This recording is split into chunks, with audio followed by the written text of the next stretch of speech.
Hello friends, இந்த வீடியோவில் என்ன பார்க்க போகிறேன்னா தக்காளி சாதம், அதுக்கப்புறம் பார்த்திங்கன்னா ரசம் சாதம். இது நான் இன்றைக்கி பண்ணினேன். அது எப்படி பண்ணேன் அப்படிங்கிறத உங்களுக்கு சொல்கிறேன். ஏன்னா இதை செய்ய தெரியாதவங்க நிறைய பேர் இருப்பாங்க.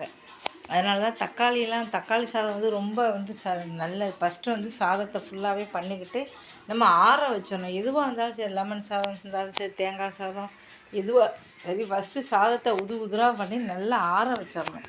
ஆற வச்சிட்டதுக்கப்புறம் பார்த்தோன்னா தக்காளி, வெங்காயம், அதெல்லாம் நல்லா பச்சை மிளகா, அப்புறம் கருவேப்பிலை, பெருங்காயம், இதெல்லாம் பார்த்தீங்கன்னா உங்களுக்கு வெங்காயம் இதெல்லாம் மிஷின்லனாலும் சரி, எதுவாக இருந்தாலும் இப்போல்லாம் மிஷின் நிறைய வந்திருக்கு. அதில் சின்ன சின்ன பீஸாக கட் பண்ணி வச்சுக்கோங்க. ஏன்னா தக்காளி சாதம் சில பேர் என்ன பண்ணுறாங்க, சேர்த்து போடுறாங்க. அது நல்லா இருக்காது. சாதத்தோடு சேர்த்து போடுறாங்க, அது நல்லா இருக்காது. இது வேறு மாதிரி.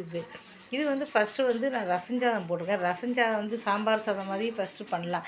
அரிசியை போட்டு அது கூட பாசிப்பருப்பு போட்டிருக்கேன், கொஞ்சம் கெட்டியாக வரணும்னு சொல்லிட்டு. பாசிப்பருப்பு போட்டு கொஞ்சம் புளி போட்டு அதில் போடுற மாதிரியே சீரகம், மிளகு, பச்சை மிளகா, அப்புறம் இஞ்சி எல்லாமே போட்டிருக்கேன். வெள்ளைப்பூடு தட்டி, அது தக்காளி எல்லாமே நீங்கள் போட்டுடலாம்.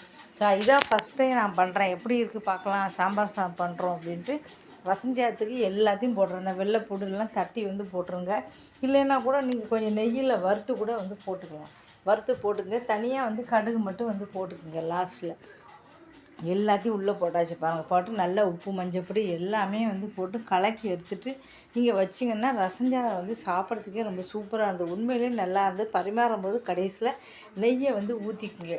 இது தனியாக இதுவரையும் நான் பண்ணவே கிடையாது. குக்கரில் மொத்தமாக வச்சுட்டேன். இது சாதமும் மொத்தமாக வச்சுட்டேன். சாதத்தை கூட கொஞ்சம் கெட்டியாக வரணுங்கிறதுக்காக தான் ஒரு கை பாசிப்பருப்பு போட்டேன். ஏன்னா ரசம்னா தண்ணியாக இருக்கும். கொஞ்சம் பாசிப்பருப்பு போட்டேன்னா கொஞ்சம் கெட்டியாக வரும். உண்மையிலே சாப்பிட்றதுக்கு ரொம்ப சூப்பராக இருந்தது. நல்ல டேஸ்ட்டாகவும் இருந்தது. இப்படியே நீங்கள் பண்ணிடலாம். இதுக்கு அடுத்து தக்காளி சாதம். அதுக்கு எல்லாமே கட் பண்ணிவிட்டு இங்கே பாருங்கள். அதை தனியாக சாதத்தை வடிச்சிட்டு இது எல்லாமே போட்டு வதக்கி பண்ணினேன். இப்போ சாதத்தில் போட்டு பண்ணுவாங்க, ஆனால் அந்த ருசி நல்லா இல்லை. சாதத்தில் போடுற ருசி நல்லா இல்லை. இது நல்லா எண்ணெயில் போட்டு வதக்கினால ஒரு 5-10 நிமிஷத்தில் நல்லா சுருங்கிடுது. தக்காளி நல்லா வேகணும். அதுக்கப்புறம் அடுப்பை ஆஃப் பண்ணிவிட்டு கிண்டி போட்டோன்னே சாப்பிட்றதுக்கு ரொம்ப சூப்பராக இருக்குது. 2 சாதமும் பண்ணேன். தக்காளி சாதம், ரசம் சாதம் ரெண்டுமே நல்லாயிருக்கு. இப்போ ஒரு இடத்துக்கு போகிறோம் அப்படின்னா நம்ம டக்குன்னு பண்ண முடியலன்னா, இப்போ ட்ரெயின்லேயோ நம்ம பண்ண முடியாதுன்னா இந்த மாதிரி வகை வகையாக பண்ணி வச்சுக்கலாம். லெமன் சாதம், தேங்காய் சாதம், தக்காளி சாதம், இந்த மாதிரி கொஞ்சம் கொஞ்சம் வச்சுன்னா எல்லா வெரைட்டியாக ஒரு 5-6ன்னா ஒவ்வொரு கப்பு சாப்பிட்டுக்கலாம். அதனால் ரொம்ப நல்லா இருந்தது. உண்மையிலே சாப்பிட்றதுக்கு ரொம்ப சூப்பராக இருந்தது. நீங்களும் பண்ணி பாருங்கள்.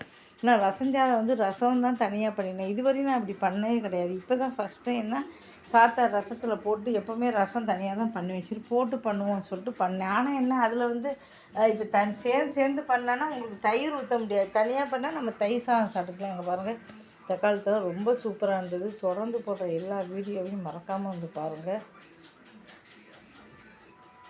நிறைய வீடியோக்கள் தொடர்ந்து போட்டுக்கிட்டு தான் இருக்கேன். நன்றி, வணக்கம்.